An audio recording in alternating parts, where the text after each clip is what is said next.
Why are the most venomous species found in the warmest places on Earth? I mean, take Australia for example. Depending on who you ask, it has all or nearly all of the 10 most venomous snakes in the world. Plus, the funnel-web spider, the blue-ringed octopus, box jellyfish, paralysis tick, and stonefish, all found in Australia, are the most lethal of their kind. And even this cute platypus has an ankle spur which in the male secretes a venom that can kill a dog. In humans, it would merely cause excruciating pain. This question, why do the most venomous species live in the warmest places, is one that I've wondered about for most of my life. Perhaps it's because I was born here in the small town of Traralgon, Australia. This is the first house where I ever lived. As my mum recalls, in the backyard there was a shed where we found redbacks. And I used to play in the shed? I don't think once we found the redbacks that we let you in there. Yeah, that's very comforting. Thanks, Mum. Now, if you don't know what a redback is, it's a very poisonous spider. Hold up! I gotta tell Past Derek something. You see, it's important that we say venomous and not poisonous, because poisonous means it'll be harmful if you eat it, whereas venomous means it'll try to eat you, and that will be harmful. Continue. So, thankfully they never bit me, otherwise I wouldn't be standing here today. Now, before we go any further, it's probably worth asking, is it true? Do more venomous species really live in hot places? Well, apparently I'm not the only one who thinks so, because I found this Reddit thread on the topic, though it really didn't explain why that was the case. But what about the data? Well, here is a map of the global average temperatures. Compare that with this map that I've colored in according to the number of venomous species in each country. The country with the most venomous species is Mexico, with 80 different organisms with the power to kill you. That's followed closely by Brazil and then Australia. Well, this seems to all match up very well with the global average temperatures. So why is it so? My first hypothesis was that there's something about the heat which enables the formation of these venom molecules. So I ran that idea past Professor Polyakov of Periodic Videos. No, I don't think so. All right. Because the reason is that if you go up a 10 degrees centigrade, change in temperature round about room temperature will only double the rate of most chemical reactions. And I don't think anything evolutionary is likely to evolve to such a big difference based on just a factor of 2 in the rate. So maybe it's worth asking, what are these venom molecules exactly? Well, in most species, where the venom is delivered by fangs, it is evolved from saliva. In the funnel-web spider, for example, the lethal effect seems quite accidental. What you've got to understand about the venom, it's there, it's a secondary thing that it actually kills. The actual reason that spiders have got venom is to digest their prey, except they happen to do most of it before they actually eat it. Injecting the venom, and the venom will start to liquefy whatever they've caught. And once it's turned to liquid, all spiders live on soup. The funnel web evolved without any humans or other primates around, and yet ironically its venom is most potent for exactly this group. Biggest evolutionary joke ever. The only group of animals with backbones that's actually allergic to their venom are the primates. We don't have primates in Australia. All right? So it's lemurs, monkeys, apes, and us. Most species deliver not just one type of venom molecule, but a whole cocktail of different proteins that range in length from short-chain to very long-chain molecules. And these molecules can serve a range of functions. Some are neurotoxins, which can disable your nervous system. Others are hemotoxins, which actually attack your blood cells and can dissolve tissues. But since we're talking about cocktails, what would happen if you drank some venom?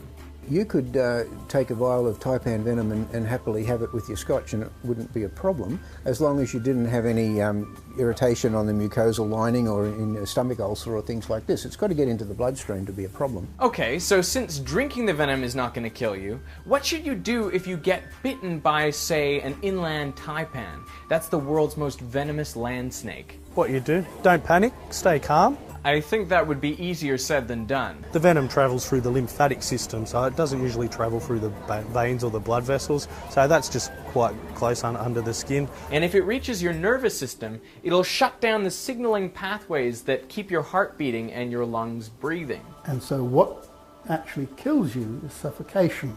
So what you need to do is stay very still and bandage up the limb that's been bitten from the tip all the way back to your torso. Now the bandage needs to be really tight to trap the venom within the lymphatic system, but not so tight as to cut off the blood flow to the limb. Now once you've got it bandaged up, you need to find some anti-venom. What is anti-venom? Well, it's made by injecting a large organism like a horse with a dilute solution of the venom. The horse then produces antibodies for that venom, which you can harvest and inject into yourself in case you get bitten. Making antivenom is tough work. It would take 70 milkings of a funnel web spider to get enough venom to make a single dose of antivenom. And what's worse, antivenom can only be used on an individual a limited number of times, because over those uses your body will build up antibodies to the antivenom, making the antivenom ineffective. So you might wonder, well, why can't you just inject yourself with dilute amounts of venom and build up your own antibodies to the venom? That would work, except for the fact that when you get bitten, you need to have a lot of antibodies in your system. And to keep your antibodies at that high level, you would need to keep injecting yourself with the venom, say, every month. And that's probably not the best thing for you. But why is it that people in warm climates need to worry about this, and not people in cold climates? Well, I went to the experts to find out about this trend. You know, broadly, yeah, there's really not much of a pattern happening. Really? What about that Reddit thread and the map I made? Now, if you're saying, is there a global pattern showing that you get more venomous animals in hot places? I don't know if there is. In snakes, which is the group that I'm most familiar with in Australia, the pattern is the diametric reverse of that one. If you wander around southern Australia, every snake you find on Mount Kosciuszko is venomous. If you wander around the tropics of Darwin, you're very unlikely to see a venomous snake. They're all pythons and harmless colubrid snakes. Now this is unexpected. The most venomous snakes in Australia live in the coldest places. And the reason for that is... 20 million years ago, an itinerant sea snake coming down from Asia as Australia drifted up to Asia, got to Australia. It was venomous to start with. There were no snakes in Australia at the time, and so venomous snakes radiated through Australia, this big family called the Elapidae, the cobra family. Okay, but on a global scale, my point remains. There are more venomous species in hot countries. There's going to be vastly more venomous snakes in a warm climate area than in a cold climate area. The problem is that there's vastly more snakes. So as a proportion of the snakes that are there, the venomous guys are probably going to be about the same, and maybe even less in the case of a place like Australia than they would be in a cold area. So why are there more venomous species in warm places? Well, the truth is there aren't. At least not as a proportion of species. The majority of venomous species on Earth are ectotherms. Those are organisms whose body temperatures are regulated by their surroundings. Now that means that they can only really have short bursts of energy. So instead of chasing down prey and running away from predators, they needed a different strategy to allow them to survive, and so many of them evolved venom. There is a greater diversity of ectotherms in warm climates, so it only stands to reason that there will be a greater number of venomous species. But that's not to say that there aren't venomous species in cold places. The only snakes that get into the Arctic Circle are European vipers, a venomous species. But biodiversity alone isn't the complete answer to this question. It also depends on evolutionary history. If you had come to Australia 20 million years ago, there would have been no snakes at all. The venomous ones got here first and the non-venomous came after. I think it's a really lousy explanation, but it's the best one that we've got. Why is that a lousy explanation? Oh, well, it doesn't invoke any lovely, complicated piece of ecological theory or anything else. It's just relying on history. But this is a pattern that's very strong and doesn't seem to be explicable any other way. And nowadays in Hawaii, there are no venomous snakes, and the same goes for Jamaica. These are warm places that just haven't evolved or have lost any venomous snakes that they may have had. So it may just be a lucky accident that we've been fortunate enough to be blessed with a few venomous spiders. I am also reminded that we're living in a particular point in time, roughly 15,000 years after the last ice age. Now that would have wiped a lot of the ectotherms from the northern latitudes of the northern hemisphere. For example, in Ireland, there are no snakes because the place was wiped clean by an ice sheet, and snakes haven't managed to get back to the island yet. My point is, the distribution of species depends on what happened. It may be an unsatisfying explanation, but I'd rather know the truth than just believe in a trend that's not actually there. Beautiful iridescent blue. So what do you think is going to happen to this spot on the screen as I narrow the color the of the blue morpho is created by the structure of its scales. You If see we were exactly to what you'd zoom in on expect. this butterfly, The we'd spot see gets all these narrower little and sort of narrower. The gratings sides are and getting holes cut off within by the these slit. gratings Makes that complete sense. trap the light. And if you and stop reflect there, out you would never realize if we that just kinda look Heisenberg's at it, uncertainty principle directing is to at the work. light. So, as I started to go through this big investigation, I realized just how complicated this is and how many mysteries are still out there.